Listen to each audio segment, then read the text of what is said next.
Bueno, 1 de cada 3 menores sufre violencia física o emocional en el colegio. O sea, 1 de cada 3. Uf, es que es una barbaridad. Total. Es una cifra del Banco Interamericano de Desarrollo que la verdad deja de piedra a cualquiera. Ya no es para menos.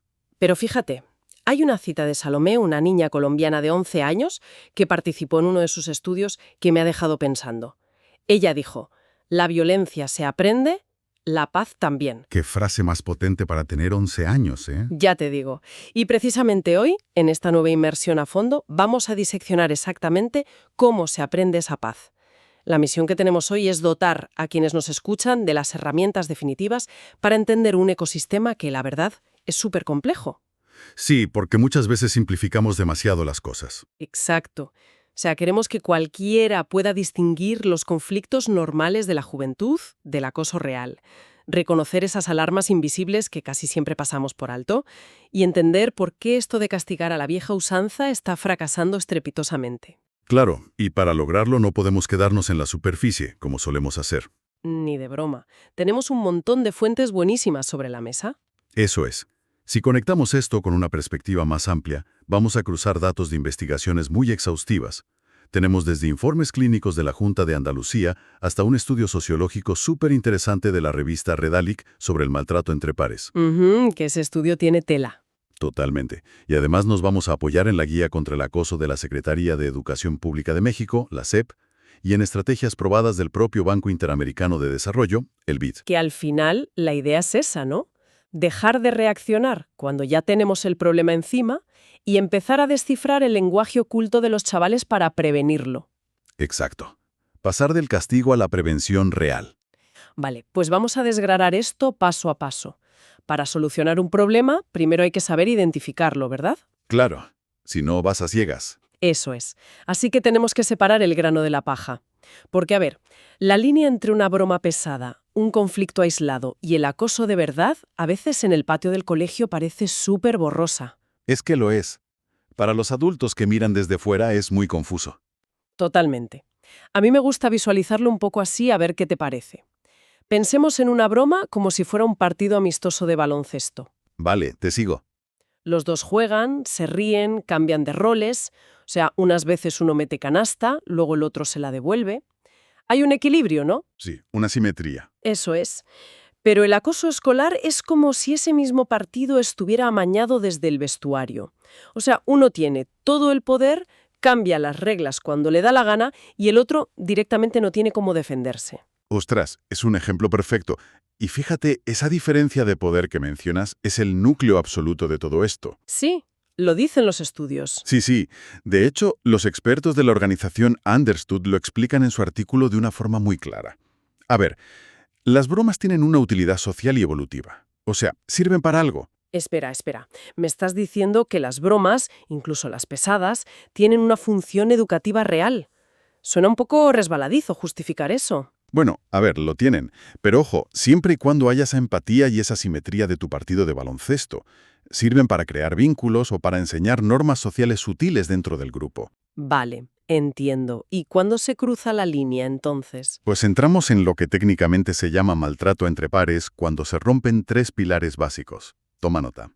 Primero, la intencionalidad consciente de dañar. O sea, que van a hacer daño aposta. Exacto. Segundo, la repetición en el tiempo.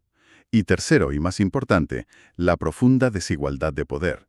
Si 2 amigos de toda la vida tienen una bronca monumental y se tiran una semana sin hablarse, diciéndose barbaridades, Eso no es acoso, claro. eso es. Eso es un conflicto esporádico. Hay igualdad de condiciones. Claro, es que el conflicto requiere que los dos estén más o menos al mismo nivel. Y pensando en esto, hay un perfil que me parece súper vulnerable en esta especie de zona gris. Me refiero a los chavales que tienen dificultades sociales. Uf, sí, ese es un tema delicadísimo. Es que muchas veces toleran que los demás se pasen 3 pueblos con ellos solo para que les dejen sentarse en su mesa y no estar solos en el recreo.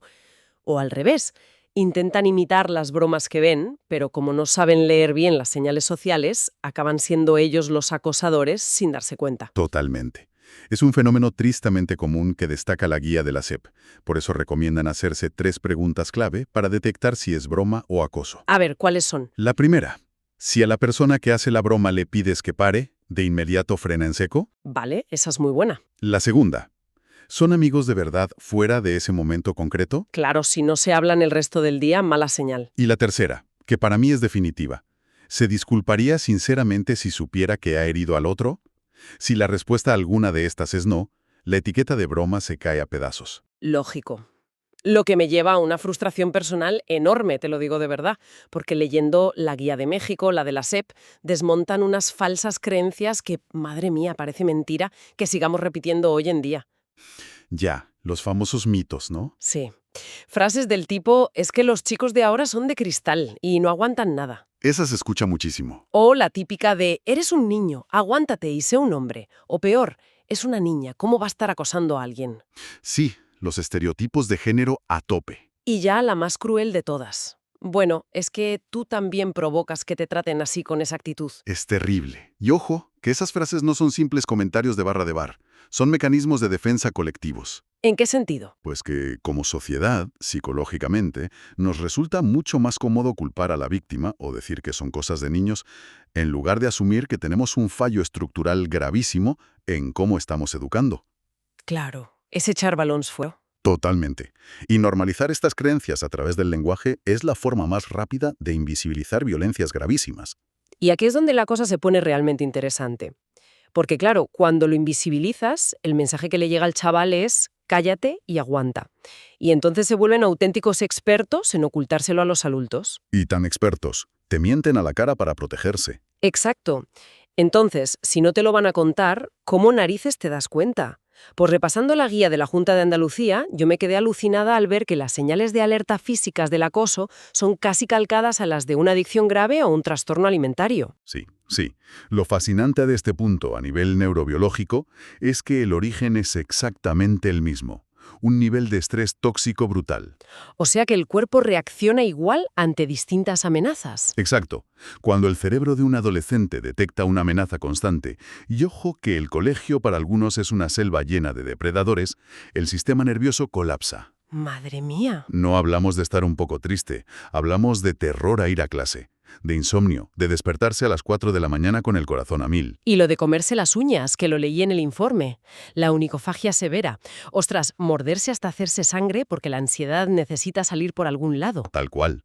O los clásicos dolores de estómago sin explicación médica los domingos por la tarde. El cuerpo está gritando lo que el miedo silencia. Y encima ahora el panorama es 1000 veces peor. Porque antes tú llegabas a casa, cerrabas la puerta y bueno, estabas a salvo.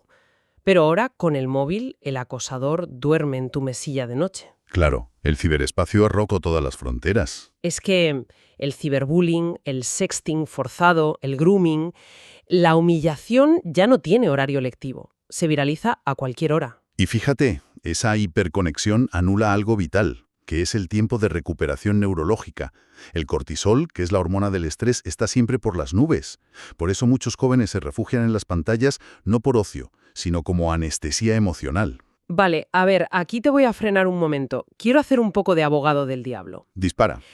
Cuando la Junta de Andalucía compara los síntomas de la adicción a los videojuegos con el acoso, ¿no corremos el riesgo de mezclar peras con manzanas? ¿Por qué lo dices? Pues porque entiendo que un chaval se aísle jugando, pero llamar síndrome de abstinencia a que se ponga agresivo si le quitas la consola, no sé, ¿no es usar términos clínicos muy graves solo para asustar a las familias?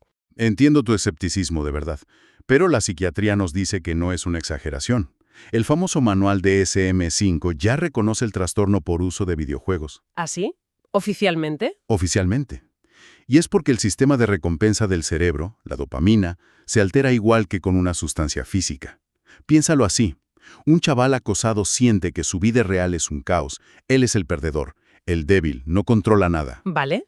Pero dentro del videojuego, él manda, sube de nivel, gana, tiene estatus. Si tú vas y le apagas la pantalla de golpe, no le quitas un pasatiempo, le estás arrancando de cuajo su única fuente de control y autoestima. Ostras, visto así, claro, la reacción agresiva tiene todo el sentido del mundo, encaja perfectamente. Es pura supervivencia emocional. Y supongo que esa necesidad desesperada de control es lo que conecta esto con los trastornos de la conducta alimentaria, la anorexia y la bulimia. Absolutamente. Es la misma raíz. Porque me llamó muchísimo la atención que la señal de alarma a veces no es que dejen de comer, de forma súper evidente. Es un interés casi obsesivo y súper saludable por la nutrición. Eso despista muchísimo a los adultos. Claro, se ponen a leer etiquetas, cocinan para todos en casa, pero luego ellos marean la comida en el plato. O cambian la velocidad, comen exasperantemente lento en la anorexia o engullen con una ansiedad voraz a escondidas en la bulimia. Todo se reduce a recuperar el poder.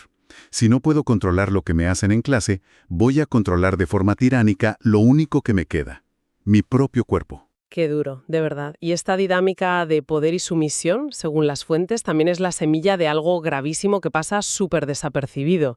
Las primeras señales de violencia de género en adolescentes. Sí, ese es un terreno minado total. Porque se camufla todo bajo un romanticismo muy tóxico. El típico aislamiento de las amigas de toda la vida, porque es que quiere estar todo el tiempo conmigo. Claro, te lo venden como amor incondicional. O los cambios en la forma de vestir para evitar que se enfade, justificándolo con un «es que se preocupa mucho por mí y me cuida». Y la arquitectura detrás de eso es idéntica a la del acoso escolar. Aislar a la víctima, minar su autoestima y establecer una jerarquía de poder absoluto. Pues para entender cómo se sostiene todo este ecosistema tan horrible, tenemos que levantar la mirada de la víctima y fijarnos en el resto de personajes de la obra. Fundamental. El acoso no es cosa de dos. Leyendo el estudio de Redalic, me di cuenta de que tenemos una imagen muy de película americana, ¿sabes? El acosador como un gigante malvado por naturaleza que disfruta haciendo el mal. Y la realidad es mucho más gris. Esa caricatura del malo de película es peligrosísima porque no nos deja ver el problema real. Los roles son intercambiables muchas veces. ¿Ah, sí? ¿Cómo es el perfil real del agresor entonces? Pues la investigación clínica muestra dos perfiles familiares muy claros y casi opuestos. Por un lado, tienes chavales que vienen de entornos hiperpermisivos, padres que sobrevaloran al hijo, que le hacen creer que es el centro del universo y que no hay límites. El típico síndrome del pequeño emperador. Exacto. Y por otro lado, tienes el extremo opuesto. Familias donde la violencia verbal o física es el pan de cada día. Claro, chavales que han aprendido eso en casa. Eso es. Aprenden que el respeto no se gana con empatía, sino dominando y gritando. Y luego van al aula y replican la ley del más fuerte que han visto en el salón de su casa. Pero fíjate, sea cual sea el perfil, ambos necesitan una pieza clave para que el invento funcione. Y esta es la parte que más me indigna. Los espectadores. El público. Sin público no hay obra. Es que el acosador no te humilla en un callejón vacío donde nadie le ve. Necesita un escenario. Si nadie le mira, no gana ese estatus social que busca. Así que todos esos espectadores pasivos, los que miran para otro lado, los que se ríen por lo bajo, son el verdadero oxígeno del acoso. Es demoledor. En psicología esto lo llamamos difusión de la responsabilidad. Como hay 20 personas más mirando, piensas, bueno, no es problema mío, que actúe otro. Ya. Pero en estos casos el silencio nunca es neutral. Jamás. El silencio legitima al agresor. Le dice, sigue, que nosotros te avalamos. Y esto nos plantea una cuestión fundamental sobre el futuro de todos estos chavales. A ver, cuéntame. Sabemos que la víctima arrastrará traumas, baja autoestima, pero ¿qué pasa con el acosador si nadie le frena los pies a tiempo? Pues supongo que ese chaval de 14 años que se sale con la suya evoluciona en un adulto tóxico. Un jefe que hace mobbing o una pareja maltratadora. Es una predicción clínica de manual. Aprende que la coacción funciona, y cuando llega a la vida adulta y tiene que negociar con una pareja de igual a igual o liderar un equipo en una empresa moderna, fracasa estrepitosamente. Porque solo sabe relacionarse a través del miedo. Exacto. Dinamita su propia capacidad de tener relaciones sanas. Y los espectadores igual, se insensibilizan ante el sufrimiento ajeno. Al final, en este sistema, pierden absolutamente todos. Madre mía.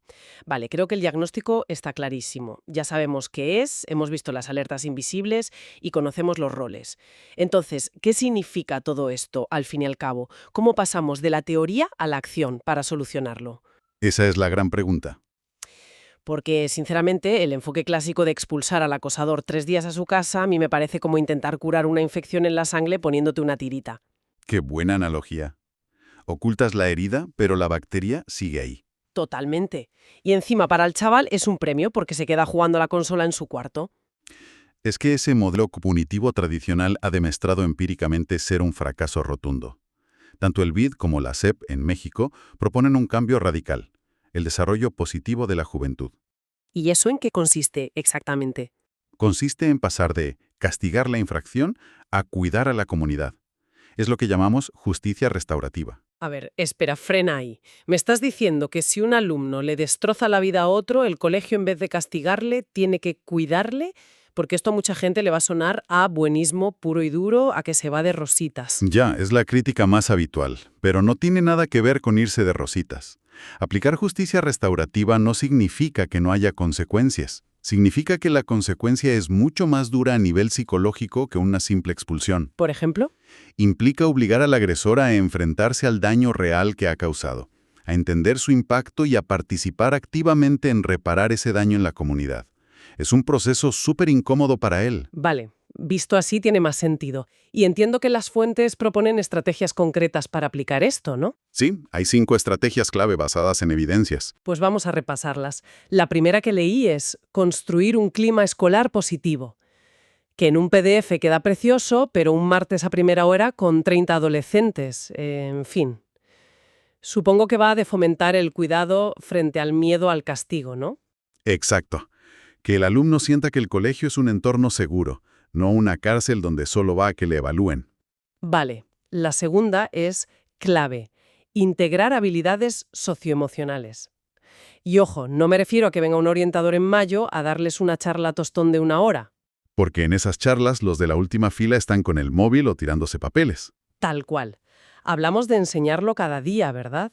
Sí, integrarlo como si fueran las matemáticas, enseñar empatía o cómo regular un ataque de frustración sin tener que insultar o pegar un empujón. Claro.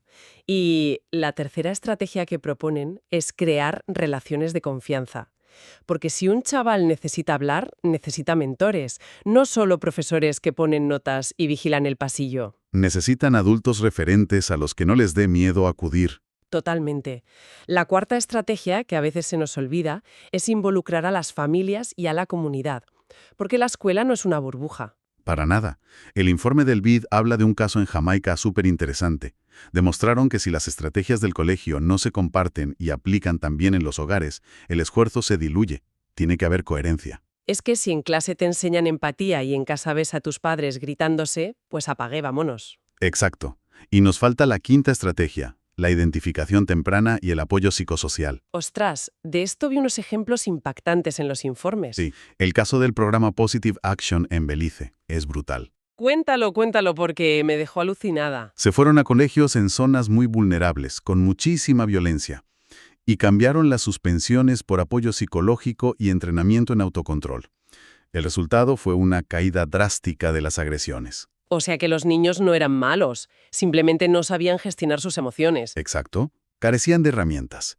Y otro ejemplo buenísimo es el programa Think Equal en Colombia. Ah, sí, el de los más peques. Eso es. Demostraron que la clave absoluta es empezar entre los 3 y los 6 años. Usaban el aula como un laboratorio de convivencia. Cuentos, juegos de rol, asambleas. Claro, porque a esa edad son esponjas. El comportamiento prosocial es súper maleable. Si les enseñas a los 4 años que el compañero de al lado también siente y padece, construyes unos cimientos de hormigón. Intentar corregir a un adolescente de 14 años que ya tiene interiorizada la dominación es infinitamente más difícil. Es fascinante. En fin, resumiendo un poco todo este análisis, creo que nos quedó clarísimo que el acoso y la violencia juvenil no son etapas por las que haya que pasar para hacerse más fuerte. Ni muchísimo menos. Esa es una mentira muy dañina. Hemos visto que es una conducta aprendida que se apoya en el silencio de los espectadores y en desequilibrios de poder. Pero lo bueno es que, igual que se aprende, se puede desmontar creando entornos seguros y emocionales. Esa es la gran esperanza de todo esto. Y esto es súper relevante para cualquier persona que nos escuche, porque todos tenemos un papel, ya sea detectando que un sobrino o un hijo cambia de humor de repente, o simplemente dejando de reírle las gracias al típico gracioso de turno que domina al grupo.